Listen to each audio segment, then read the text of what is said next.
Hold on. Wait. Ready? 1, 2, 3. We are Jax Indigo, and you're watching MoonKIll Radio. Cut.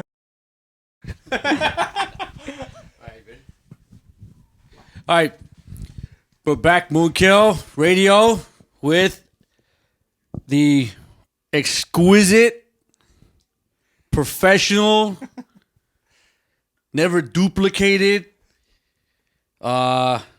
Anything else I could think of, I don't know. I'm a loss for fucking words. Jax Indigo. Hi. Hello, what's up? Hi. What We up? have Ibette on the bass, on the 4-string banger. We have George, vocals, guitar, the Axeman, and the mighty pounder. Big Eddie. That's correct. The surf ghost himself. Thank you guys for being here. It's a pleasure to be here. Thank you. You guys have fun? We had a blast. Heck yeah, it was super fun. You guys have fun? It's been a minute. For those, just real quick cap, they've been our house band for 5, 6 years? Something like Maybe more. probably more. Probably at least 6, maybe more years for our family's parties. They played my daughter's birthday, my twins' birthday party. Sadly, that was in September, and you haven't played since then. that. Correct. That is right. We don't want to bring up bad stuff, but why? We're going right into it? We're right into it. Just time. Life happens, but, we would always say yes to you. So we figured, why stop saying yes? So even though we're not 100% active, we thought, let's play for you guys and let's have a good time. That's as long as we keep having time, we'll come around and play for y'all. Right. And we totally appreciate it. We wish, of course, we originally booked them to be here till 8 a.m. in the morning, but they have stuff to do. But let's get it. You know what? Jax Indigo. You guys first started off when? Around what time? Right around 2009-ish. Yeah. Well, George and I started playing like our senior year in high school, which is like around 2008. Yeah. Right? That's when we started to mess around, just doing Green Day covers and stuff. All day. All right. And Green then Day covers. yeah, Yeah, so you guys are big, all three of you. on Green Day. You came in a little later, right? But again, kind of like Neil Peart sliding into Rush was the perfect fit. Not to diss any older members or other members, but how can you deny what you just witnessed? If you do deny it, you're wrong. But you came in later. You guys kept going at it for a few more years. Yeah, well, see, we had a few things that happened. So it was late 2009 that we got together. We spent a long time kind of like working out what the sound was going to be, or even learning how to write. I feel like we learned how to write a song together. Like the entire band, we had a fourth member back then, but like all four of us were really like, we were young songwriters. We were putting like ideas together. We were trying to figure out how do we take our influences and like write our own thing versus just trying to sound like somebody else. I think that was the hard part. And I think that was the big thing that the bands in the area, in our scene and then in the generation ahead of us, like I felt like a lot of the criticism I heard from them was like, oh, what's the sound like? Like you guys need to have your own sound. So we got heavy into that. We're like, how do we find that? How do we get that going? So that took a while to get it going. We picked up a couple gigs here and there, and then got into recording. And we would put out like EPs and like little demo tapes here and there. And it wasn't until like around early 2013 that we finally put out like an official like album. I guess you would call it that. But those same songs had already been released in like demo version and like just burn CDs that we would put together and hand out at our shows. And One by one. One by one. And they're probably still out there somewhere. Yeah, With like, I think I still have like about 20 copies at my house. right. But even the ones needs that, one. There you go. but even the ones that we would put together before the actual finished recordings that like are now on like Spotify and everything, like those were like demo versions that we would put out because we wanted to hand out stuff. You know what I mean? And then like, but you guys haven't been playing, you've been active, but you're still on Spotify. Spotify. Bandcamp. So you're still up there though. So if you dug what you heard, they're still there. You guys can buy it, own it for yourself. Yeah. Or find Eddie and tell him to give you a copy of the 20 he's got in his house. Yeah. Hunt me down. In his car. In his car. Selling them out the back of the trunk like Eazy-E. Yeah. You know. That's how he makes his pocket money. Do you two from Southgate? Yeah. Right? Sounds Not good. Southgate. Bell Gardens. Bell Gardens. Anybody out there from Bell? Represent. But it started off in Southgate. Yeah. And then Bell Gardens got in the mix and you guys became a 3-piece. Yeah. You guys put out the EP. Or was it EP or album? I mean, it's short. I call it I used to call it an EP because it's 30 something minutes, but let's call it an album. Like it's like it's out there. It's called In Your Face. So look up Jackson and go In Your Face.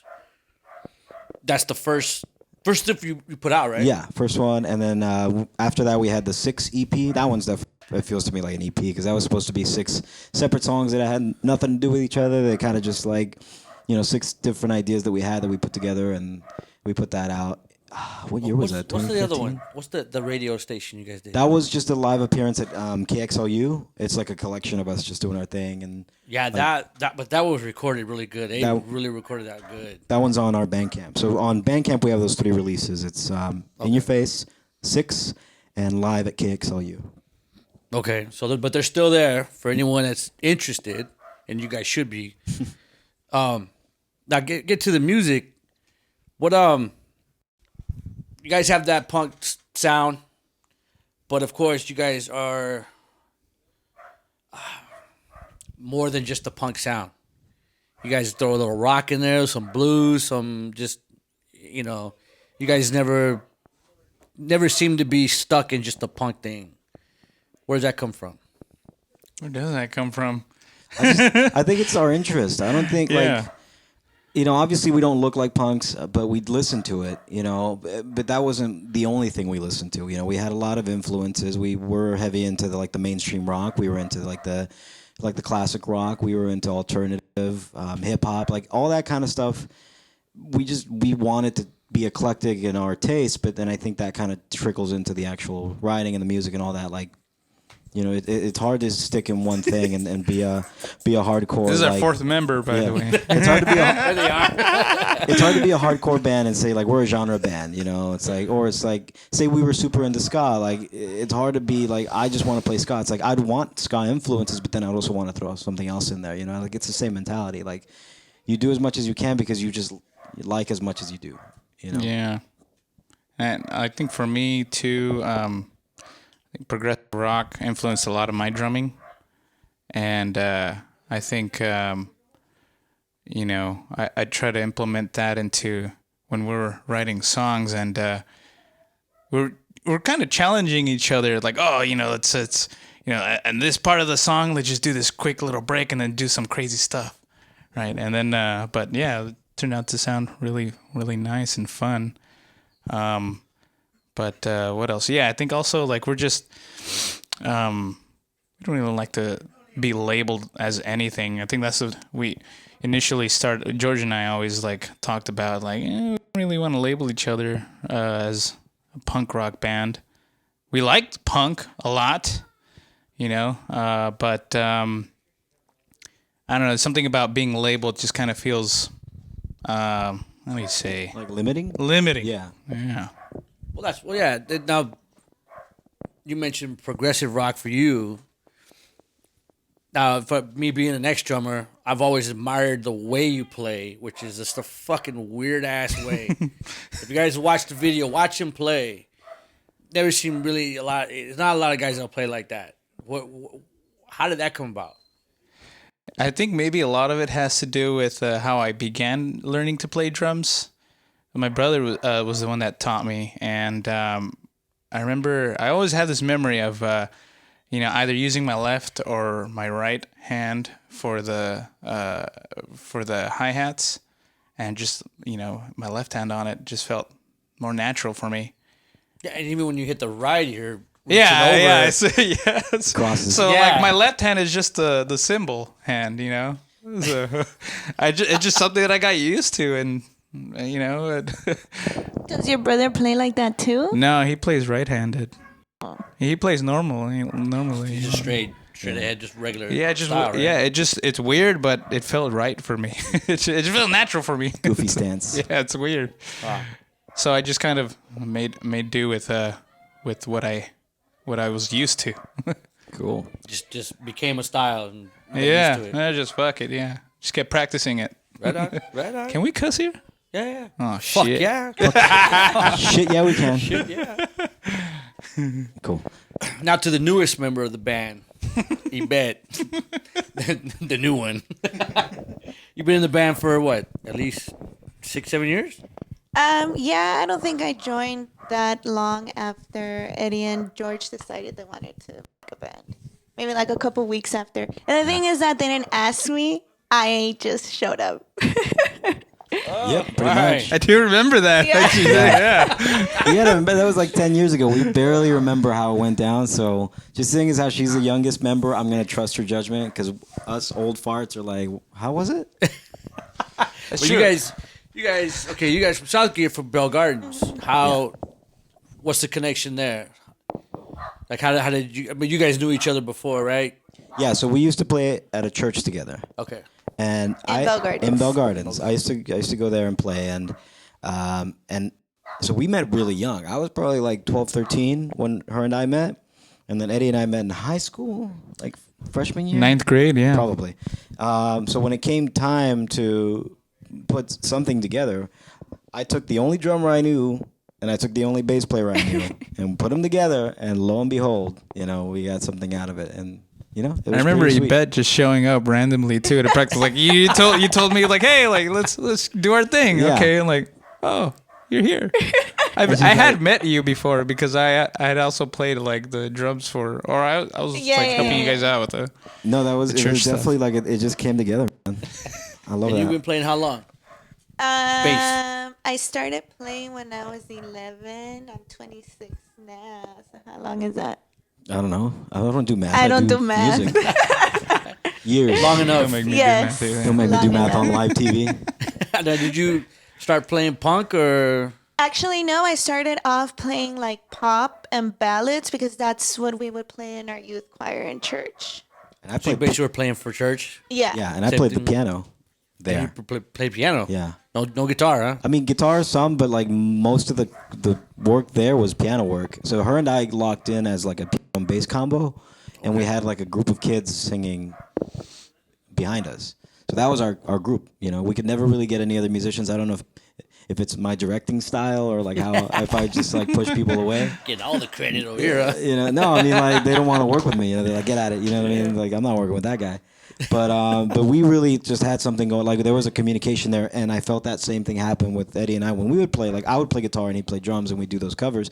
But there was like this like telepathic thing that was like happening. I was just like, I kind of know where you're going with things, Yeah. and I would feel the same thing with the band. Like I know where you're about to go, like with a phrase or with something, and it managed to happen again with them too.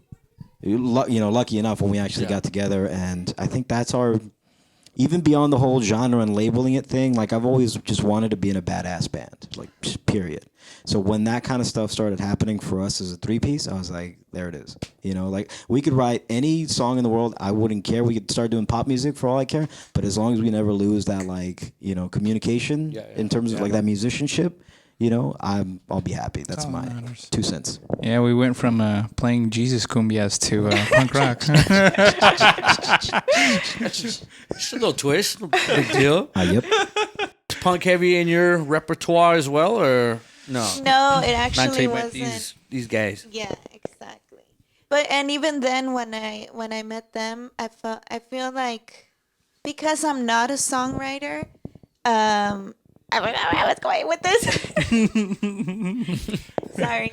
We're talking about Jesus cumbias. I feel like whatever it is that I play with Jack's Indigo, it's not really me. It's more like what they want to hear me play because it's not, I'm not heavily influenced by punk music at all. If anything, the only band that I ever really listened to was Green Day, and after that I kind of branched out into my own rock that I like, which is more like pop rock. You know what I mean? Yeah. Yeah. But you seem to love playing with the songs. Yeah, You yeah. get into them. Yeah, that's You know. true. I mean, I've been watching you for a while. Once in a while, you do cut loose. It ain't much. Once in a while, you do cut loose, or you did. You do cut loose, right? Yeah. You know, I mean, so you still you like playing them, even though it's not a big like influence like these guys, right? Yeah, that's true. I do love it, and I think it has to do more with the feeling that it gives me. You know, like just makes me feel like excited. I don't know, especially thinking about the life that I live, where it's just a 9 to 5 job, and then coming to this and doing this, it makes me feel like I'm doing something that has purpose. If that makes sense. Some kind of liberation there. Yeah. Put that on a T-shirt. Punk rock is in Yeah, there. right there. All right. Well, let me ask you, since you are, in my opinion, well, you're like a girl in a band, especially in the indie punk scene. In my opinion, you are, and this, I don't like to speak for other people, but I will speak for a lot of people I've heard. You are one badass player. Thank you. Okay, then that's just hands down. That's just and no BS. But you ever felt like the whole she's a girl thing? Oh yeah, Man, all this the and that. time. Yeah. Because I admit when I first saw you guys, first time I saw you guys at the Epic in Downey, and you guys, the first thing I noticed was the drum kit had a Devo sticker. So I said, okay. Then something's coming up. Okay, something better be coming up if you're gonna put a big Devo sticker on your drum kit. And then you got up there. Said, okay, they got a girl. I got no issues with that. I personally don't give props to you just because you're a girl. Because you could be a girl and play, you can still suck. Right. Right? You know, same thing as a guy. I'm not gonna give a guy, oh look, a guy's playing. Oh, just give him props. Nah, fuck that.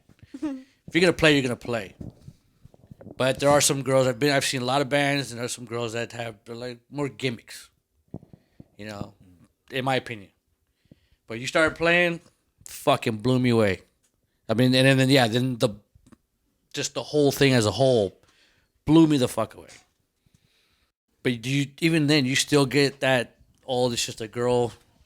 Got a vibe from that over the years from people? It's never been like a negative thing. I've always had people come up to me and tell me that I'm a really good bass player, but it's just a different approach. Or like you're good for a girl? Yes, exactly. And which I think it's really messed up. I just think, like you said, you should judge people by how they play, period, not by their gender. I don't think that has anything to do with it. Yeah. But does it feel like the compliment's almost backhanded because like they're shocked that you're good? They're like, "Oh my God, I didn't think you'd be good," and Yes. they come up to you saying that, like, "Hey, Yeah. wow, like you are good." You know? Yeah. It's like, what? Exactly. Why wouldn't I be, Yeah.